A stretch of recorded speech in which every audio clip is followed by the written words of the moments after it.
alabamos tu nombre, te damos gracias, Señor, porque tú eres soberano, eres bueno, eres quien nos cuida, Señor, y hasta aquí tú preservas la vida de cada uno de mis hermanos y la nuestra también. Señor, gracias por este tiempo que nos hace bien, es como un refrigerio para el oír tu palabra, el saber de tus cosas, Señor, y te pedimos que guíes la mente, los labios de Ángel al compartir. En el nombre de Jesús, amén. Amén. Gracias, pastor. Bueno, vamos a comenzar, hermanos. El tema de hoy, como lo avisé, es de transferencia espiritual, de la imposición de manos, pero vamos a ver cómo influye acá la transferencia espiritual. Vamos a comenzar. Dice, transferir, en este contexto que estamos hablando de iglesia y de fe, se usa como pasar algo de una persona a otra. En toda transferencia existen tres cosas: un emisor, un receptor y algo que se transmite o se transfiere, ¿no? Entonces ahí está la hormiguita que lleva un paquetito del emisor al receptor. En el aspecto espiritual, el elemento transferido puede tener dos acepciones. La primera es que se puede referir a influir, positiva o negativamente, mediante palabra o acción. Y la otra interpretación de transferir es pasar un espíritu, un ente espiritual, que en griego es la palabra neuma. La idea es intentar diferenciar entre lo que puede ser simplemente una influencia y lo que es una transferencia, vista como el pasaje de un espíritu de una persona a otra. ¿Por qué tratar de conocer esto? Porque si la transferencia de espíritus es posible, debemos tomar precauciones para no recibir lo que no deseamos, más aún cuando se trata de entes espirituales de maldad que pueden afectar gravemente nuestras vidas, desde alteraciones en la conducta hasta enfermedades físicas. Si esto es factible, no permitiríamos que cualquiera nos imponga manos al orar. Seguramente no lo permitiríamos de un inconverso, ni de alguien que esté en pecados, y menos aún de alguien que esté en el ocultismo. Pero si esto hubiese ocurrido, ¿qué hacer? ¿Implica algún peligro? Y a futuro, ¿cómo evitarlo o resguardarnos? Vamos a ver la primera acepción que hablábamos del transferir, como influir, como una influencia. Influir positivo o negativamente mediante palabra o acción. Se transfiere una carga anímica, almática, que influye para bien o para mal al otro. Un caso típico es cuando una persona negativa opina sobre nuestros proyectos de vida. Ahí voy, es muy difícil que nos aliente, dado que eso no está en él. Por el contrario, el positivo imparte una influencia muy distinta.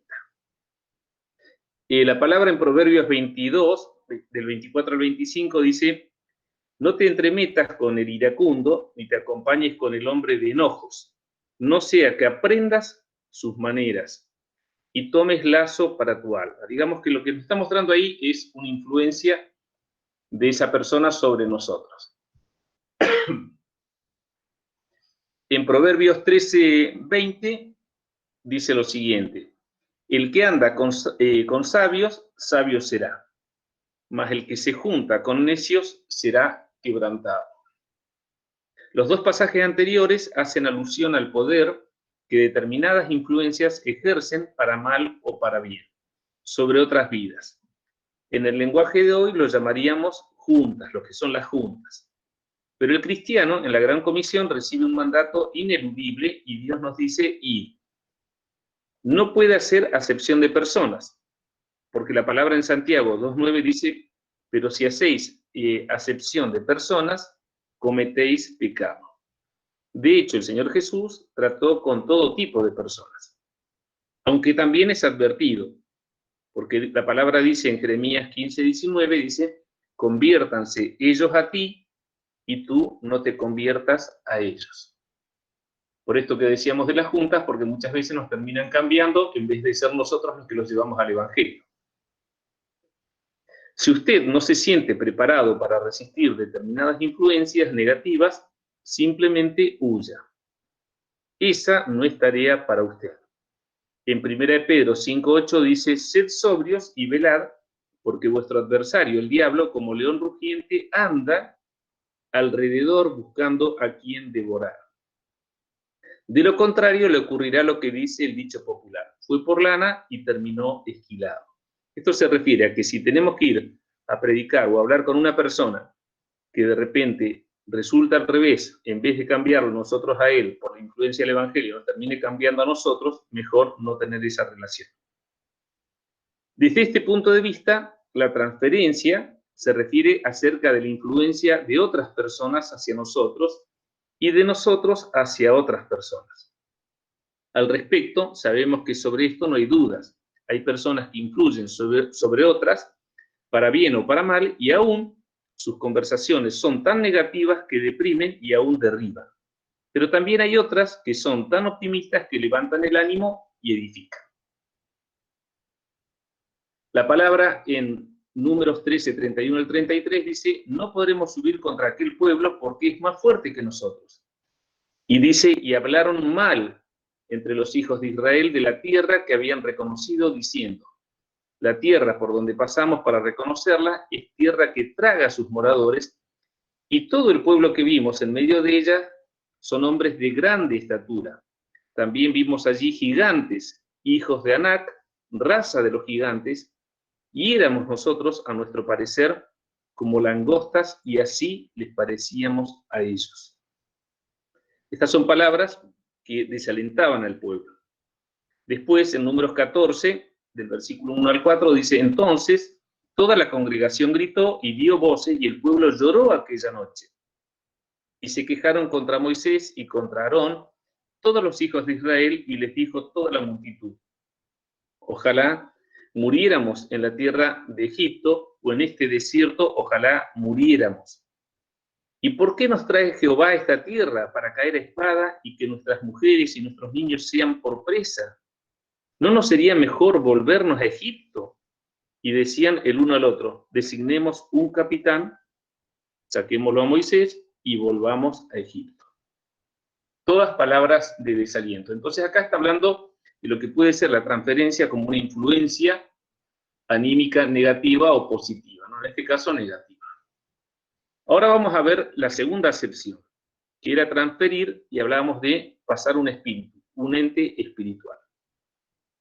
No se trata de una influencia externa que obra como un compañero de viaje, que en el trayecto conversa al oído tratando de influir, sino de un espíritu que habitará en la persona receptora. Y la pregunta es: ¿pero esto es posible? El pastor Alex W. Ness habla de esto en su libro Transferencia de Espíritu. Él dice lo siguiente, dice: hace más de 30 años que soy pastor y he sido testigo de este fenómeno una y otra vez. Es un fenómeno que me ha provocado interés y preocupación por las personas que han sido afectadas negativamente. Bien. Y acá tomo simplemente dos relatos de su libro, que se llama Transferencias de Espíritus, que es del pastor Alex W. Ness, y estoy citando dos casos. El caso número 5, en la página 11, él dice lo siguiente, dice: un evangelista itinerante, que casualmente es homosexual, visitó un grupo de oración. La iglesia organizada había rechazado su ministerio, pero algunas personas pensaban que esta decisión era injusta, así que se reunieron con él en forma privada. Un joven y su esposa, que eran muy felices, pero también muy obstinados, fueron a esa reunión y dejaron que el evangelista les impusiera las manos. No sintieron ningún poder sobrenatural, ni bueno ni malo, hasta que se dieron cuenta de que sus relaciones sexuales se habían pervertido. El evangelista les había transmitido ese espíritu homosexual. Otro caso, el caso número 10, en la página 13 de este libro, el pastor cuenta lo siguiente, dice: una noche, un pastor de Atlanta y su esposa fueron a la iglesia y dejaron a su hijo de 9 años en su casa mirando TV. El niño comenzó a ver una película de terror, fascinado por lo que veía, atrapado por la pantalla, fue dominado por espíritus malignos. Cuando sus padres volvieron, lo encontraron en el suelo, sacudiéndose, dando vueltas con los ojos en blanco y echando espuma por la boca. Inmediatamente comprendieron que el problema era demoníaco. Tomaron autoridad y echaron fuera los demonios del niño. Fue necesario algún tiempo de oración y de utilizar el poder de Jesucristo para lograr la completa liberación. Acá, Marquito, voy a pasar esto, te digo por Panchi, que es muy cortito, el video de la hermana Ruth Alfaro que cuenta una experiencia. Vos avísame cuando lo arranco. Listo, dale. ¿Listo? Bueno, ahí arranco. Porque cuando yo era una niña de 7 años, por eso usted tampoco como mamá y papá deje que sus hijos vean películas de terror. De suspenso puede ser, hasta por ahí. Ojalá que no, pero de suspenso sí. Pero cuando hayan películas como El Aro, como El Exorcista, como toda esa basura, no lo deje ver, porque puede que su hijo se endemonie ahí mismo. Porque una de mis hermanos fue poseído por el mismo demonio cuando yo era muy niña. Yo soy la menor de mis. 7 días estuvo bajo una posesión demoníaca tremenda. Yo nunca vi El Exorcista porque El Exorcista yo lo tuve en mi casa. Yo vi como uno de mis hermanos flaco echaba por tierra 7 hombres. Como hacía una Biblia a pedazos con sus propias manos. Y ese espíritu, porque el diablo es padre de mentira cuando dicen amén. Todo lo que él dice es mentira. Por eso Dios reprenda al diablo cuando usted lee el tarot. O está pendiente de sus signos zodiacales. Reprenda al enemigo cuando quiera mentirle a usted. Yo era una niña de 7 años. Y como la gente antigua no sabía mucho, por mí no clavaron. Y yo con 7 años estaba abajo la falda de mi mamá muerta de miedo. Cuando ese espíritu que estaba en esa persona me queda mirando y me dice, te voy a destruir. Nunca te voy a dejar tranquila, te voy a perseguir hasta que tú seas mía por completo. Yo tenía 7 años y sabe, desde ese día el diablo tomó mi mente con un espíritu de mentira y yo creía que tarde o temprano el diablo me iba a destruir. 18 años de mi vida yo estuve bajo eso, no se lo había contado a nadie. Pero cada vez que en la iglesia se manifestaba un demonio, yo me llegaba a hacer pipí de susto. Tenía que irme corriendo al baño porque me daba mucho miedo, porque yo decía, el diablo también se me va a meter a mí, porque él un día me dijo a mí que me iba a destruir. Por eso, hermano amado, aperciba si comience a clamar por sus hijos pequeños. Hasta que un día, un pastor, mi pastor que me bautizó, me casó allá en la ciudad de Coquimbo, mi pastor Cinto García Vega. Un día conversando conmigo me dice, hija, yo quiero darte una palabra, por eso yo creo en los hombres de Dios certeros. Me dice, hija, yo estaba rebelde a los 18 años, yo no quería nada. Y ese viejito se sienta conmigo y me dice, hija, yo quiero darte una palabra. El diablo es padre de mentira y todo lo que él habla es mentira. Y todo lo que el diablo haya dicho de ti es mentira, porque él solamente puede adivinar lo que puede pasar, pero el que tiene el control de tu vida se llama Jesucristo el Señor. Y yo pude ser libre, porque entendí que el enemigo muchas veces decreta cosas contra tu vida simplemente para ver si tú le crees. ¿Y sabes cuántos cristianos están bajo el yugo de la mentira de Satanás? Cuando él te ha dicho a través del doctor, te vas a morir con esa diabetes, te vas a morir de la hipertensión, te va a venir un infarto cardíaco. ¿Sabes cuántos cristianos andan llorando, gimiendo, estando asustados? Cuando la última palabra sobre tu vida no la tiene el doctor, la tiene el Rey de Reyes y Señor de Señores.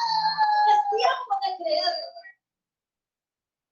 Bueno, vieron, acá tenemos esto que dice el pastor Nes, lo cuenta Ruth Alfaro con este testimonio, ¿no? Y acá surge otra cosa más, que lo tomé del material de liberación, asociado a esto que estamos viendo, que dice quiénes no deben permanecer en el lugar durante una liberación, ¿no? Y dice, y la respuesta es quien no participa en la liberación no debe permanecer en el lugar, porque implica riesgos. ¿Qué ocurre con los niños? ¿Qué ocurre con quienes están en pecado? Dice los que aportillaron vallado, digamos, los que hicieron una puerta en el vallado de protección de Dios. Y dice, un espíritu expulsado no se transfiere a otra persona a menos que se encuentre en el mismo espíritu.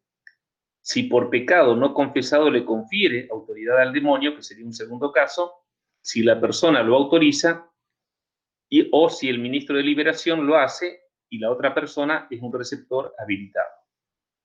Tenemos unos casos interesantes para ver en un libro del pastor Paolo Bottari, en el libro Libres en Cristo, que se los recomiendo, es muy interesante para ver todo esto de demonología y de liberación. En la página 55 y 56 cuenta de estos casos en que se puede dar una transferencia espiritual cuando se está en pecado o cuando se está en el mismo espíritu, y de esto nosotros hemos tenido experiencia. Lástima que no está Martín, porque con esto nosotros hemos tenido bastante experiencia. Y fíjense, escuchen lo que dice ahora el pastor Anacondi, es muy cortito, que él dice que esto no es posible, pero que sí es posible en determinadas condiciones, que son estas que yo puse acá abajo. Vamos a ver.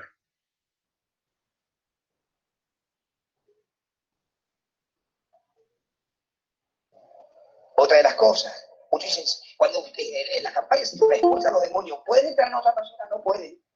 No pueden.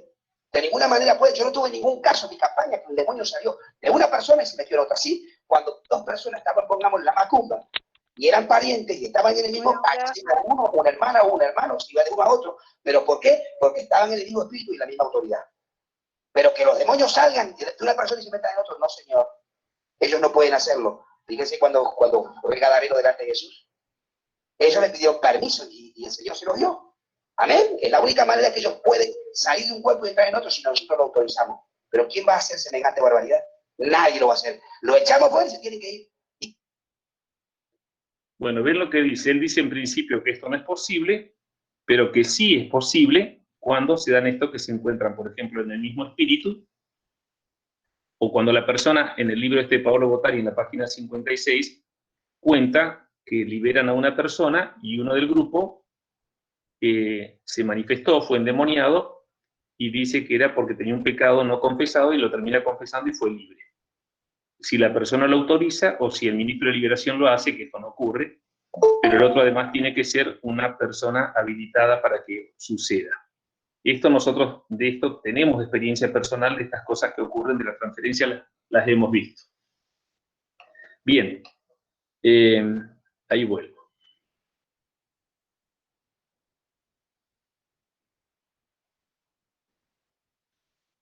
Bien, dice, ¿existe sustento bíblico al respecto? Efesios 6:12 dice, ¿existe sustento bíblico al respecto? Sí, dice, porque no tenemos lucha contra carne y sangre, sino contra principados, contra potestades, contra los gobernadores de las tinieblas de este siglo, contra huestes espirituales de maldad en las regiones celestes. Acá, Marquito, si querés, ahora sigo normalmente, después hay otro video y ahí te vuelvo a avisar si querés. Si vos ves que es conveniente que esté tu nene, ahí, fíjate. Ya ahora yo te aviso. Ya puedes seguir ahí. Dice, quizá la transferencia de espíritus sea parte de esta lucha. En Números 11, del versículo 16 al 17, dice, entonces Jehová dijo a Moisés, reúneme 70 varones de los ancianos de Israel, que tú sabes que son ancianos del pueblo, y sus principales, y tráelos a la puerta del tabernáculo de reunión, y esperen allí contigo. Y yo, hablando Dios, descenderé y hablaré allí contigo. Y tomaré del espíritu, esta palabra en Strong es ruach, que está en ti, y pondré en ellos. Y llevarán contigo la carga del pueblo, y no la llevarás tú solo. Es Dios mismo hablando y dice, tomaré del espíritu que está en ti. La pregunta es, ¿qué espíritu? Conocemos que los ángeles de Dios son espíritus ministradores. En Hebreos 1:14 dice, ¿no son todos espíritus ministradores enviados para servicio a favor de los que serán herederos de la salvación? La pregunta es, ¿se estará refiriendo a esto? ¿A los ángeles? No, indudablemente no. Porque en ninguna parte de la Biblia nos dice que los ángeles de Dios pueden habitar a personas, aunque sí sabemos que los ángeles satánicos lo han hecho. Y esto está en Lucas 8:26 al 39. Entonces, ¿de qué espíritu está hablando? Vemos que en el pasaje citado la palabra espíritu es ruaj, y esta palabra es soplo de vida o espíritu vivificante, que solo proviene de Dios. Es decir, que podríamos interpretar que Dios toma algo, alguna particularidad del espíritu de vida que fue implantado en Moisés, como podría ser fidelidad, constancia, honradez, etcétera, para implantar en el grupo de ancianos que secundarían a Moisés en la conducción del pueblo. Pero esto no es posible. ¿Y por qué creemos que no es así? Porque el aliento de vida, ruaj, es uniforme, no importa a quién se imparta, y esto es tan así que no existe diferencia entre el hálito de vida que recibe una persona y el que recibe un animal. Por ejemplo, en Eclesiastés 3:19 dice, y una misma respiración, ruaj es espíritu de vida, tienen todos, ni tiene más el hombre que la bestia, porque todo es vanidad. Es decir, que lo que da vida a los animales, lo que da vida a las plantas, lo que nos da vida a nosotros es exactamente lo mismo, es el soplo de vida que da Dios. Pero sabemos que dijo que va a tomar del espíritu que estaba en Moisés y lo iba a poner en esos ancianos para que lo acompañaran. Entonces, acá dice, ¿de qué espíritu se trata? Recordemos que en tiempos del Antiguo Testamento el Espíritu Santo no residía en forma permanente en los creyentes como ocurre hoy. Acuérdense que en el Antiguo Testamento el Espíritu Santo venía de vez en cuando sobre determinadas personas, los ungía y se retiraba. Sino que de tiempo en tiempo el Espíritu Santo venía de determinadas personas como Moisés, Elías, José y otros, así que lo que fue impartido, dado a los ancianos, fue Espíritu Santo. Quizá la duda que quede es, si es Espíritu Santo, ¿por qué dice ruaj y no zoe? La respuesta es porque en ese entonces, en el tiempo del Antiguo Testamento, el Espíritu Santo aún no había sido dado a conocer. Haberlo citado hubiese sido muy complejo para la comprensión de los antiguos hebreos. Recordemos que Deuteronomio 6:4 dice, oye Israel, Jehová, nuestro Dios, Jehová uno es. Tengamos en cuenta que aún después del sacrificio de Cristo en la cruz, muchos no habían oído hablar del Espíritu Santo. En Hechos 19:2 dice, refiriéndose a Pablo, Pablo les dijo a los efesios, ¿recibisteis el Espíritu Santo cuando creísteis? Y ellos le dijeron, ni siquiera hemos oído si hay Espíritu Santo. Si no sabían en tiempo del Nuevo Testamento muchos que no había Espíritu Santo, imagínense en el Antiguo Testamento. Por eso cuando dice que tomó del Espíritu que había en Moisés y pone la palabra ruaj, se está refiriendo al Espíritu Santo. No puede ser nunca el soplo de vida porque los ancianos que habían escogido tenían vida, no estaban muertos. Resumiendo, los ancianos no pudieron recibir un espíritu ministrador, un ángel, porque no corresponde al accionar o práctica de Dios. No pudieron recibir hálito de vida, ruaj, porque es algo que ya tenían. Caso contrario, estarían muertos. No recibieron algún atributo de Moisés a modo de influencia, ya que la palabra dice que fue un hecho puntual, en que Dios mismo toma de Moisés y lo implanta en los ancianos. Recibieron el Espíritu Santo, probablemente alguna de las 7 manifestaciones del Espíritu que las hemos visto, que equipan y capacitan a la persona en 3 áreas distintas. La idea es clara. Quienes acompañaban a Moisés en la conducción debían tener el mismo sentir que su líder. Debía existir unidad de dirección, capacidad y el mismo criterio para impartir justicia. En Marcos 3:24 dice, si un reino está dividido contra sí mismo, tal reino no puede permanecer.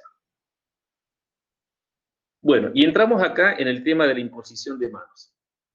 Y la imposición de manos se usa para varias cosas. Primero, para impartir bendición, que es una de las tantas formas que hay. En Génesis 48 del 3 al 16 dice, y los tomó José a ambos, a Efraín a su derecha, a la izquierda de Israel, y a Manasés a su izquierda, a la derecha de Israel. Y los acercó a él. Entonces Israel extendió su mano derecha y la puso sobre la cabeza de Efraín, del menor, que era el menor, y su mano izquierda sobre la cabeza de Manasés, colocando así sus manos adrede, aunque Manasés era el primogénito.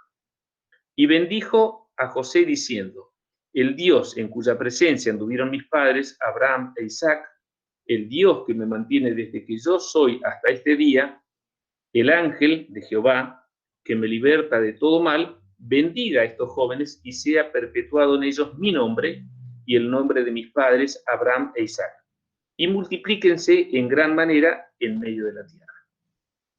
Acuérdense que está imponiendo manos, cruzando las manos, para bendecir a los hijos de su hijo José. El relato, además de mostrarlo asociado a este tema, muestra la importancia que en la impartición de bendición que se le asignaban a las manos. En Mateo 19, 13 al 15 dice: entonces le fueron presentados unos niños para que pusiese las manos sobre ellos y orase. Y los discípulos les reprendieron. Pero Jesús dijo: dejad a los niños venir a mí y no se los impidáis, porque de los tales es el reino de los cielos. Y habiendo puesto sobre ellos las manos, se fue de allí. En Marcos 10, del 15 al 16, dice: de cierto os digo que el que no reciba el reino de Dios como un niño, no entrará en él. Y tomándolos en los brazos, poniendo las manos sobre ellos, los bendecía. Digamos, acá estamos viendo las manos, la imposición de manos, como una forma de bendecir. Segundo punto de la imposición de manos: para conferir autoridad natural y espiritual. En Números, capítulo 27, del 18 al 23, dice: y Jehová dijo a Moisés: toma a Josué, hijo de Nun, varón en el cual hay espíritu, otra vez ahí la palabra ruaj, acuérdense que estamos en el Antiguo Testamento ahí, y pondrás tu mano sobre él, y lo pondrás delante del sacerdote Eleazar y delante de toda la congregación, y le darás el cargo en presencia de ellos. Y pondrás de tu dignidad, que es la palabra od, sobre él, para que toda la congregación de los hijos de Israel le obedezca. Él se pondrá delante del sacerdote Eleazar y le consultará por el juicio del Urim delante de Jehová, por el dicho de él saldrán y por el dicho de él entrarán. Él y todos los hijos de Israel con él y toda la congregación. Y Moisés hizo como Jehová le había mandado, pues tomó a Josué y lo puso delante del sacerdote Eleazar y de toda la congregación, y puso sobre él sus manos y le dio el cargo, como Jehová había mandado por mano de Moisés. No es obvio decir que Josué tenía ruaj, digamos, el hálito de vida, claro, pero como vimos en Números 11, 16 al 17, aún no se había manifestado el Espíritu Santo. Digamos que el espíritu del que está hablando acá no es el soplo de vida, porque Josué estaba con vida. Por lo tanto, lo que está hablando acá es de Espíritu Santo, lo que pasa que en el Antiguo Testamento todavía no lo conocía. Aún desconociendo de la existencia del Espíritu Santo, los hebreos veían que en Josué había un espíritu distinto al resto de las personas. Luego dice: y pondrás de tu dignidad. ¿Y esto se refiere a alguna cualidad o atributo humano de Moisés? No, porque nada humano, constancia, temple, paciencia, fortaleza, etcétera, es transmisible por imposición de manos. Solo algo espiritual. Además, porque con las cualidades citadas y otras, o bien se nace o se forjan a lo largo de la vida. Aunque también esto podría ser interpretado como que Moisés, al consagrar a Josué en una posición de liderazgo tan alta, también estaba comprometiendo su nombre, el nombre de Moisés. ¿Por qué Josué podría haber defraudado la confianza de Moisés o simplemente no estar a la altura de las circunstancias para cumplir el rol encomendado? Entonces, cuando dice: y pondrás de tu dignidad, se está refiriendo a que Moisés, por imposición de manos, transfiere a Josué una de las 7 manifestaciones del Espíritu Santo que habían en él. Acuérdense, ya vimos las manifestaciones del Espíritu Santo. ¿Y por qué lo decimos con tanta seguridad? Porque es corroborado por el pasaje siguiente. Y dice así, en Deuteronomio 34:9, dice: y Josué, hijo de Nun, fue lleno del espíritu de sabiduría, porque Moisés había puesto sus manos sobre él. Y los hijos de Israel le obedecieron e hicieron como Jehová mandó a Moisés. El espíritu de sabiduría no es otro espíritu de Dios que desconocíamos, ni ningún tipo de espíritu bueno. Tal cosa no existe, se refiere entonces a una de las 7 formas en que se manifiesta el Espíritu Santo. Ahora vamos a entrar en la tercera cosa que sucede, que se hace con la imposición de manos, que es para consagrar a los levitas en el servicio a Jehová. Dice, y harás que los levitas se acerquen delante del tabernáculo de reunión y reunirás a toda la congregación de los hijos de Israel. Y cuando hayas acercado a los levitas delante de Jehová, pondrán los hijos de Israel sus manos sobre los levitas. Y ofrecerá Aarón los levitas delante de Jehová en ofrenda de los hijos de Israel, y servirán en el ministerio de Jehová. Del mismo modo fue en el Nuevo Testamento. En aquellos días, dice la palabra, como creciera el número de los discípulos, hubo murmuración de los griegos contra los hebreos, de que las viudas de aquellos eran desatendidas en la distribución diaria. Entonces los 12 convocaron a la multitud de los discípulos y dijeron, no es justo que nosotros dejemos la palabra de Dios para servir a las mesas. Buscad, pues, hermanos de entre vosotros, a 7 varones de buen testimonio, llenos del Espíritu Santo y de sabiduría, a quienes encarguemos de este trabajo. Y nosotros persistiremos en la oración y en el ministerio de la palabra.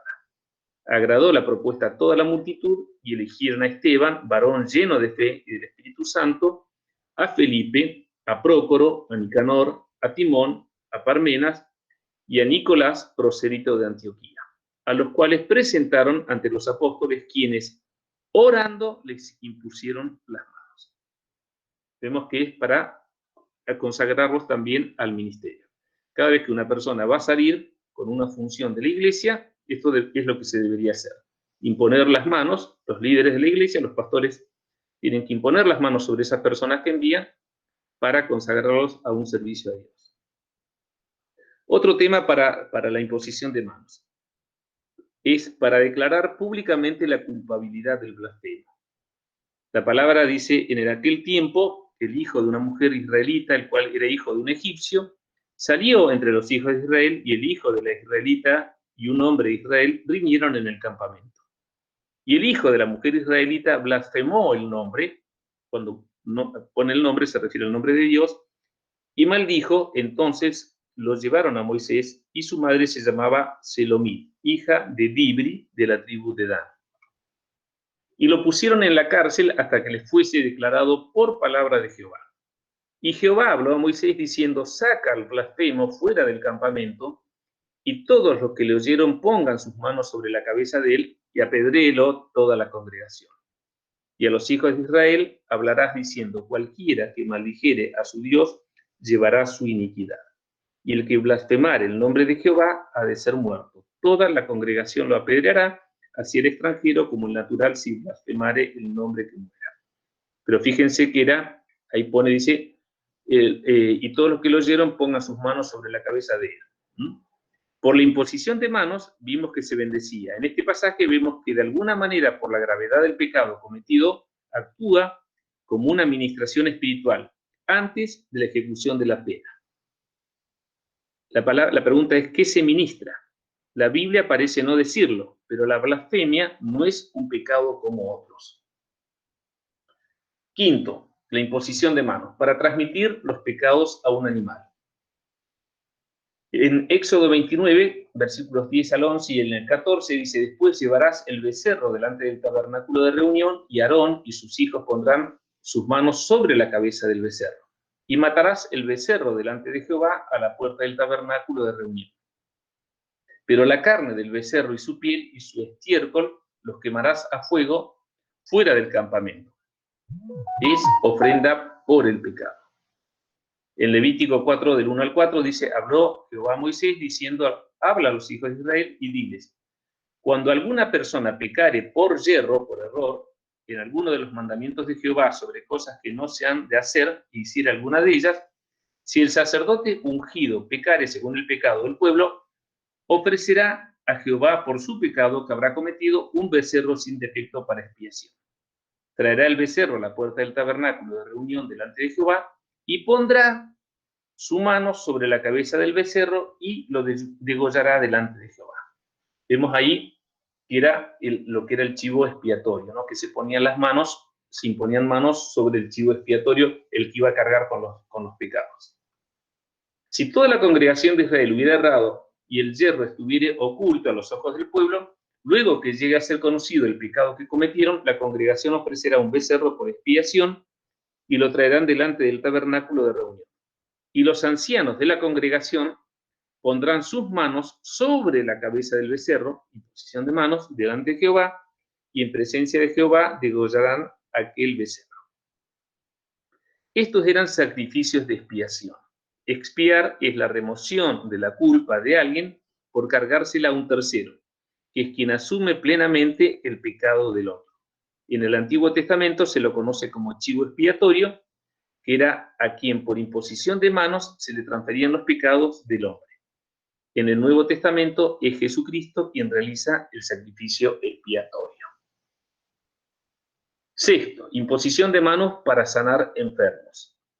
En Marcos 6:5 dice, y no pudo hacer allí ningún milagro, salvo que sanó a unos pocos enfermos, poniendo sobre ellos las manos.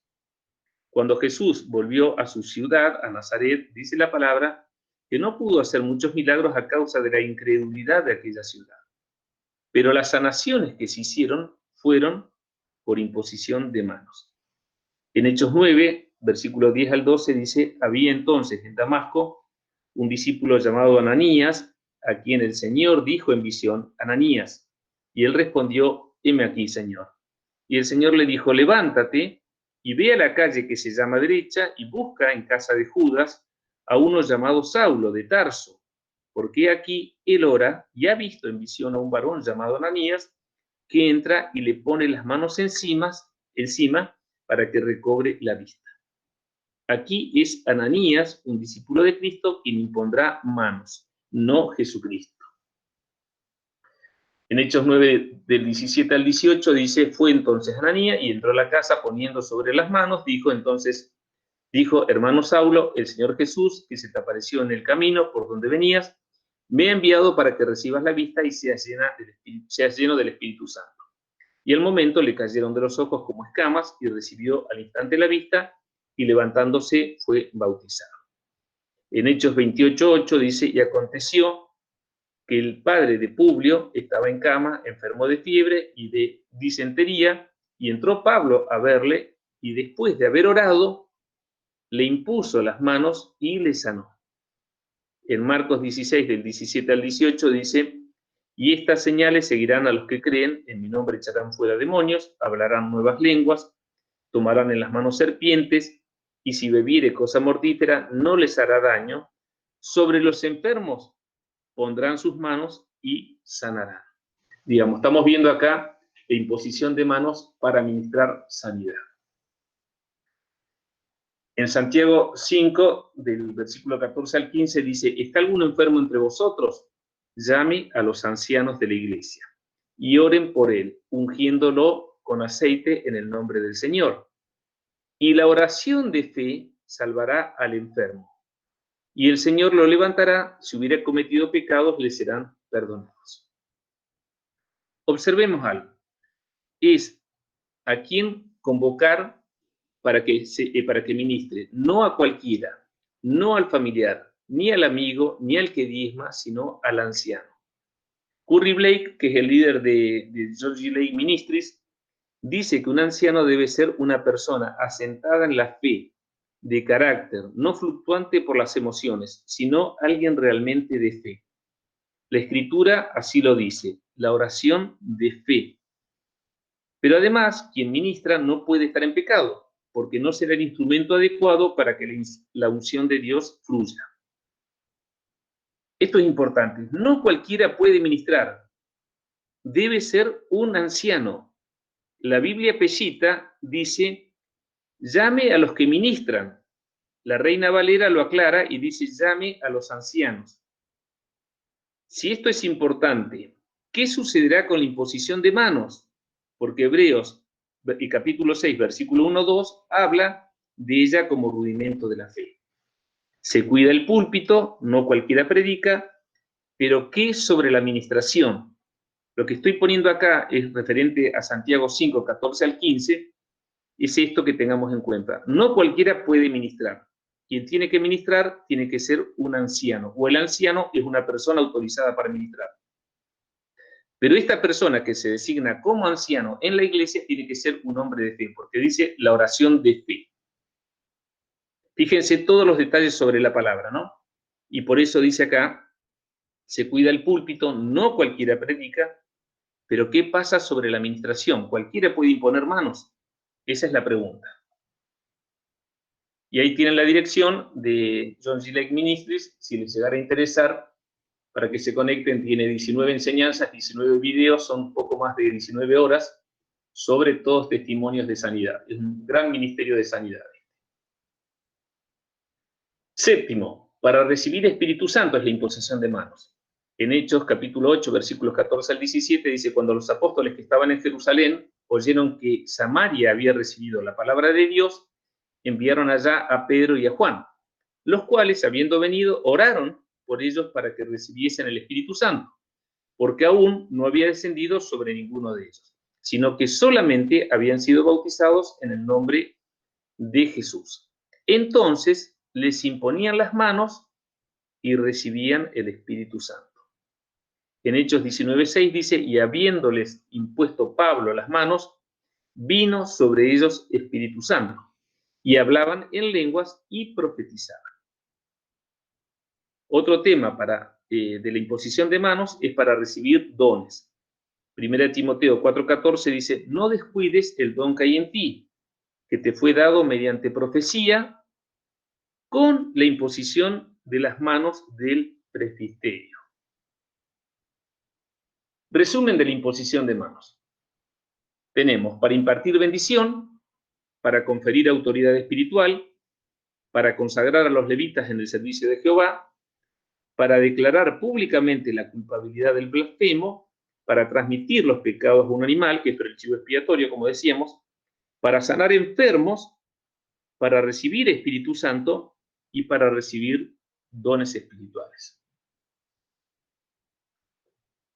Intentando comprender la transferencia de espíritus, imaginemos dos personas que viven en propiedades colindantes, una al lado de la otra. En una propiedad vive un ministro religioso que está en adulterio con un demonio representado por un perro rabioso. Y en la otra, una persona que por algún motivo le solicita a este pastor, a este ministro religioso, oración. El primero, el pastor ora por él haciendo imposición de manos. Por eso puse la casita esta, en una casita, el ministro religioso que está en pecado, y acá una persona que le pide oración. Vamos a ver cómo trabaja esto. Ahora viene acá también un video, Marquito, que capaz que no sé si es conveniente que esté el nene. Dale, listo. Bien. Ahí lo paso.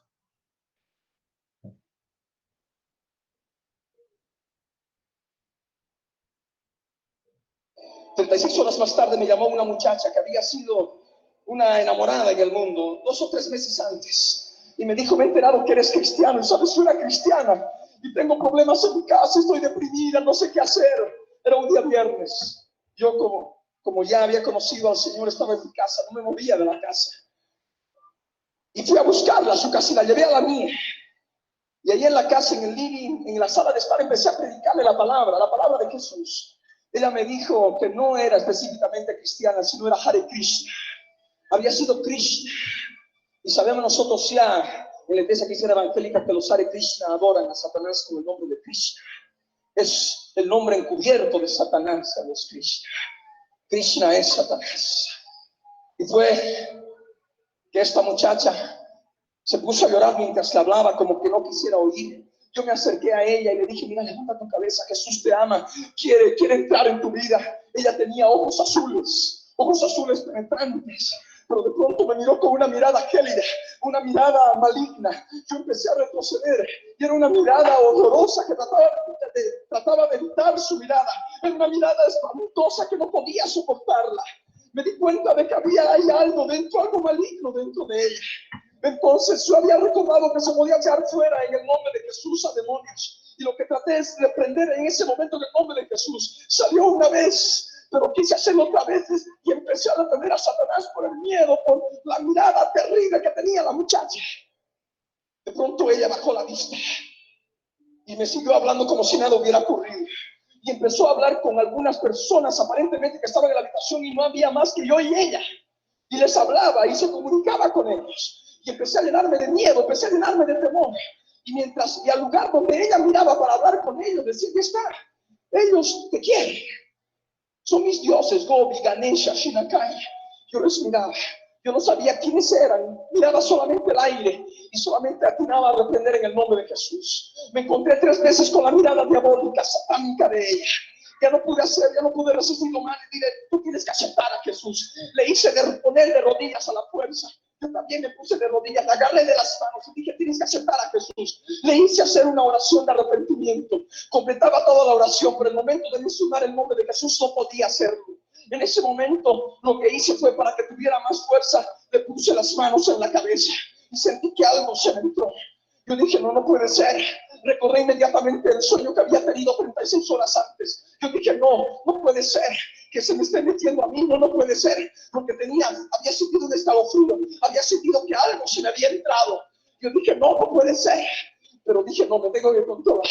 Y en ese momento ella empezó a confesar el nombre de Jesús. Le salió un Jesús fuerte, casi como un alarido, y así aparentemente ella pudo ser libre. Y hasta ese momento se había hecho las 4 de la mañana. La llevé a su casa, retorné a casa. Retorné a la mía, hablé con mi mamá y mi hermana que estaban ahí pendientes de lo que había ocurrido. Le dije, esto es lo que ha pasado, es lo que ha ocurrido, qué raro, ¿no? Y así me acosté, pero me acosté mal, me acosté con frío, me acosté con escalofríos, no pude dormir bien, dormí pocas horas, estaba mal.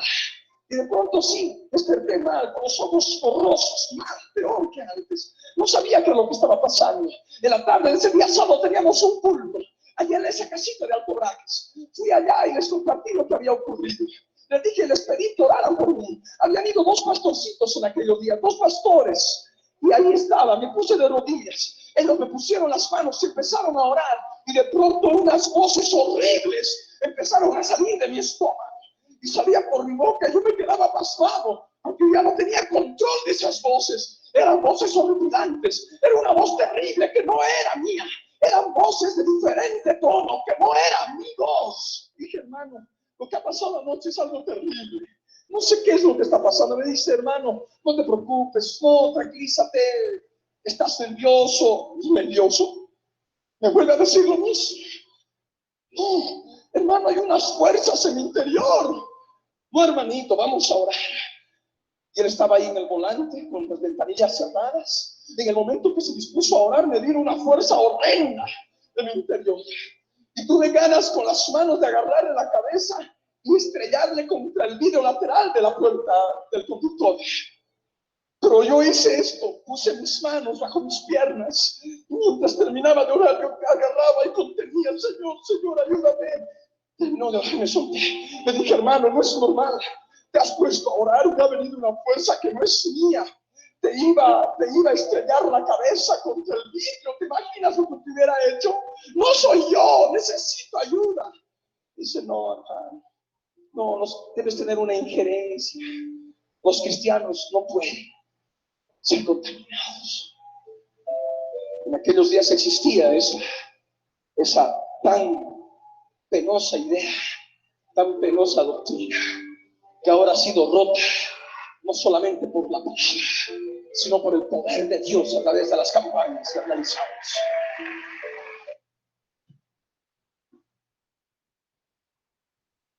Bueno, ahí seguimos con la enseñanza. Ahí están viendo cómo este pastor, cuando todavía era nuevo, todavía no era pastor, sufre esta experiencia de una transferencia espiritual. Vamos a ver este caso. Fíjense, de un lado, acá tenemos, siguiendo con el ejemplo de las propiedades colindantes, tenemos al pastor, al ministro religioso que está en pecado y que está con un demonio que está simbolizado acá por un perro rabioso, ¿no? Una puerta y acá al lado un creyente. Pero este creyente está en pecado, por lo tanto Jesucristo ahí está afuera. Vamos a ver cómo opera esto. El creyente en pecado pide oración a este ministro que está endemoniado. digamos que voluntariamente él abre la puerta y voluntariamente hay una transferencia porque él acepta esa oración. Él aceptó una oración por imposición de manos. Pero está en pecado la persona. Eso es lo que ocurre ahí. Si hubiera existido arrepentimiento y pedido de perdón, la situación hubiera sido distinta porque el Señor lo hubiera cubierto. Pero al no confesar su pecado, ocurre esto que está acá. Él recibe la influencia demoníaca porque estaba en pecado no confesado y sin arrepentimiento. Una aclaración. Algo sobre el perro, sobre el demonio, ¿no? Se representa un perro rabioso y no una fiera, porque a la fiera se la puede domar. Sin embargo, al perro enfermo no, porque justamente está enfermo. Quien posee al animal enfermo no tiene control sobre él, por lo que este perro podrá elegir quedarse donde está o buscar otro lugar. No es que quien lo posea quiera enviarlo. El animal, el demonio, se mueve y entra donde encuentra puertas abiertas. Cuando pedimos oración a otro, voluntariamente aceptamos su autoridad espiritual, porque por algo hacemos tal pedido. Al hacerlo debemos saber que no es un hecho intrascendente, sino que por el contrario, la oración provoca un profundo mover en el mundo espiritual. Confiamos en que quien ora es una persona de Dios, pero si no fuese así, bueno, ¿cómo saberlo? ¿Qué ocurriría si esa persona está en pecado? O peor aún, si se trata de alguien que realiza prácticas ocultistas. Mientras que quien recibe oración no esté en pecado, no existe riesgo alguno porque Dios nos guarda de aquello que va más allá de nuestra lucidez o entendimiento. De hecho, ocurre así a cada instante. Es Dios quien pone límites a Satanás para guardarnos de cualquiera de sus maquinaciones perversas. En Lucas 22:31 dice, dijo también el Señor, Simón, Simón, he aquí, Satanás os ha pedido para zarandearos como trigo. Simón no lo sabía, pero Jesús sí, por su relación con Dios Padre. Pero estando en pecado, la situación cambia, ya que, como sabemos, el pecado produce una separación entre Dios y el hombre. Esto lo podemos ver en Isaías 59, versículo del 1 al 3, y en Juan capítulo 9, versículo 31. Y acá la pregunta es, ¿podríamos entonces, ante el desconocimiento de quién ora por nosotros, invocar o cubrirnos con la sangre de Jesucristo? No, porque tanto el nombre como la sangre de Jesucristo no actúan como fórmulas mágicas. No es solo una cuestión de invocarlos y ya está. Las cosas de Dios no son a nuestra manera, sino a la manera de Dios. Dios nos llama primero al arrepentimiento y esto implica renovar el entendimiento, comprender no tan solo nuestra conducta errada fuera de la voluntad de Dios, sino también la comprensión de que a quién hemos herido. Y después el abandono inmediato de nuestra errada manera de vivir. Digamos, que si nos van a imponer manos, uno dice, bueno, me curo con la sangre de Jesús. Sí, bueno, pero no es una fórmula mágica. Y no puedo decir eso y yo persistir en el pecado que estoy. Yo puedo decir, me curo con la sangre de Jesús, pero antes me tengo que haber arrepentido y estar dispuesto y abandonar el pecado. Luego de pedir perdón a Dios y de haber reparado en la medida de nuestras posibilidades el mal causado, recién podremos invocar el nombre o la sangre de Jesús con la convicción que Él no nos defraudará. En Jeremías capítulo 2, versículos 17 al 19, dice, tu maldad te castigará y tus rebelías te condenarán. Sabe pues y ve cuán malo y amargo es el haber dejado tú a Jehová tu Dios y faltar mi temor en ti, dice el Señor Jehová de los ejércitos. En Proverbios 26:2 dice, como el gorrión en su vagar y como la golondrina en su vuelo, así la maldición nunca vendrá sin causa. Isaías 5:5 dice, os mostraré pues ahora lo que haré yo a mi viña. Le quitaré su vallado y será consumida. Aportillaré su cerca, haré una puerta en su cerca y será hollada. Eclesiastés 10:8 dice, el que hiciere hoyo caerá en él, y el que aportillare vallado le morderá la serpiente. Porque hace una puerta en el vallado, en el cerco que lo rodea y lo protege. Primera de Pedro 5:8 dice, nuestro adversario el diablo como león rugiente, anda alrededor del vallado buscando un hueco para entrar a quien devorar. ¿Mm? Otro caso. Vamos a ver otra situación acá. Este creyente le pide oración por imposición de manos a este ministro religioso que está en pecado y tiene este demonio que está representado con este perro rabioso. Veamos qué ocurre ahora. Fíjense que acá ya no hay pecado, porque ya existe arrepentimiento. Veamos lo que ocurre. El creyente está sin pecado. Voluntariamente, aceptando la autoridad de la persona, le pide oración.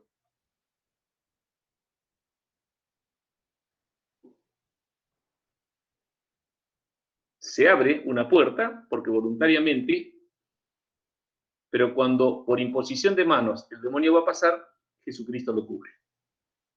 Digamos, no podría llegar a haber una transferencia espiritual. La imposición de manos, rudimento de la doctrina de Cristo. En Hebreos capítulo 6, versículo 1 al 2, dice, por tanto, dejando ya los rudimentos de la doctrina de Cristo, vamos adelante a la perfección, no echando otra vez el fundamento del arrepentimiento de obras muertas, de la fe en Dios, de la doctrina de bautismos, de la imposición de manos, de la resurrección de los muertos y del juicio eterno. Cuando habla acá de rudimentos, dejando ya los rudimentos, en algunas Biblias dice las doctrinas elementales. Ya tenemos que dejar de lado las doctrinas elementales para poder seguir creciendo en lo espiritual. La pregunta es, ¿cuánto conocemos de la imposición de manos? ¿Cómo se debe ministrar? ¿Quién puede ministrar? ¿Existen riesgos? Todas estas son preguntas que un cristiano debería saber y reflexionar al respecto. El escritor de Hebreos la cita como uno de los rudimentos de la fe, a la imposición de manos. Sin embargo, no hace falta decir que sobre ella se conoce nada o muy poco.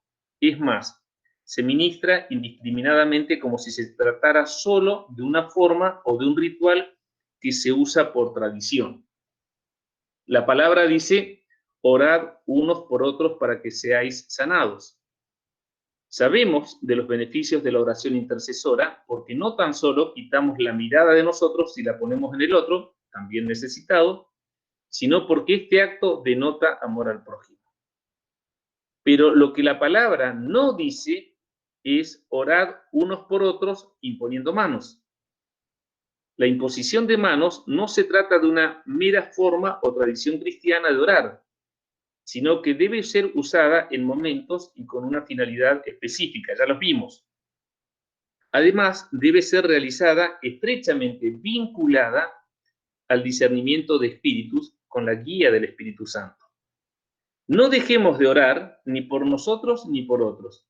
Oremos, como dice la palabra, orad sin cesar, pero al momento de imponer o que nos impongan manos, consideremos lo aprendido. La mejor protección es presentarse aprobado ante Dios mediante el arrepentimiento y la santidad. ¿Cómo definimos a la imposición de manos? Podríamos pensar que imposición de manos es un apretón de manos, una palmada en la espalda, un abrazo, una mano sobre el hombro. No, nada de esto porque si no, no vamos a vivir tranquilos. No es ni un apretón de manos, ni una palmada en la espalda, ni un abrazo, ni una mano sobre el hombro. La palabra imposición, en latín imponere, dice poner encima. Por lo tanto, significa poner sobre, es decir, poner algo sobre algo o alguien con el objetivo de agregar algo. La pregunta que nos podríamos hacer, ¿qué se pone o agrega al otro al que está recibiendo esa impartición? Y la respuesta tiene antes una consideración. No podemos impartir o dar aquello que no tenemos. Entonces, cuando imponemos manos, impartimos aquello que está o que fluye a través nuestro. Bendición, autoridad, sanidad, Espíritu Santo, las manifestaciones del Espíritu, o transmitir algo, en el Antiguo Testamento eran los pecados al animal. Imposición de manos, veamos qué es. Es cuando se dan 3 puntos. Primero, 1. El que ministra, en cierto modo, toma autoridad espiritual sobre el otro. Es por eso que ministra.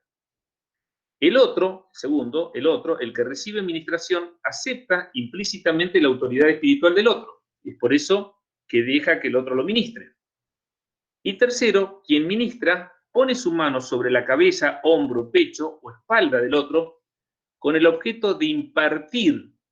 Impartir es dar algo espiritualmente. Y acá terminamos, hermanos. Bien, acá terminamos porque esto es lo mismo que en lo anterior. Así que bueno, ahí queda